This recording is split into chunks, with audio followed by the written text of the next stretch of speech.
বাবা, একজন বাবা তার সন্তানকে লালন পালন করলেই কি তার দায়িত্ব শেষ হয়ে যায়? শেষ হয় না। যেই সন্তানকে তুমি পৃথিবীতে এনেছো, তোমার মৃত্যুর আগ অবধি তার প্রতি তোমার অনেক দায়িত্ব থাকে। বিয়ে দিয়েছো তাই কি? না, ঠাকুরের তারপরেও বাতাসে দায়িত্ব দেবে না। থাকে।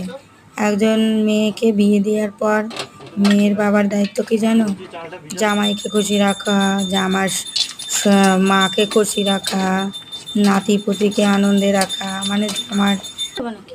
জামার বাড়ির যত আত্মীয় স্বজন লোকজন আছে সবার খুশি রাখা।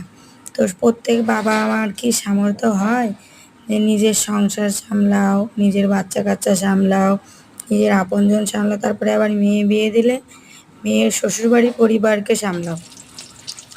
তা যাদের সামলানোর ক্ষমতা হয় না, আমি মনে করি সেই বাবা মাকে তার সন্তানকে বিয়ে না দেওয়াই উচিত। কারণ একটা মেয়ের বিয়ের পর তার বাবা মা কিছু দিতে পারেনি, কিছু করতে পারেনি, এই সেই নানান অশান্তি ঝামেলাতে যে কত কথা শুনতে হয়। প্রত্যেকটা মেয়ের জীবনে এরকম কথা শুনতে শুনতে যাই। কেন নারীদের কি কোথাও কোনো জায়গা নেই? বাবার বাড়িতেও বাবা বলে তাড়াতাড়ি বড় হয়ে গেলে বিয়ে দিতে হবে, নাহলে ফোন বাবা চালিয়ে দিয়েছে, ফোন দেখছে। কন্যাদায়গ্রস্ত বাবার অনেক টেনশন চিন্তা থাকে। আবার শ্বশুর যা হয়েছে বাড়িতেও ওইটাই দিয়ে দেবো।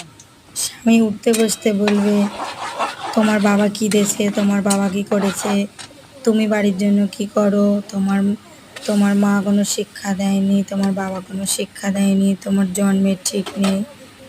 শাশুড়ি বলবে, ননদ বলবে, পরিবারের সকল লোক বলবে, কিন্তু সবাই বললে যে স্বামী তাকে সান্ত্বনা দেবে?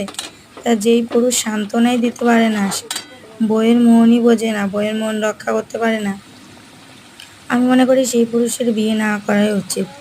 বেশি মা ভক্ত ছেলেদের মায়ের আঁচলের তলায় মানায়, কোনো বউয়ের স্বামী হিসেবে নয়।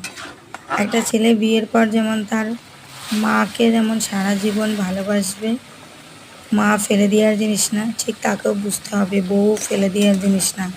মা একসময় না একসময় চলে যায়, কিন্তু বৃদ্ধ বয়স অবধি এই বউই সাথে থাকে।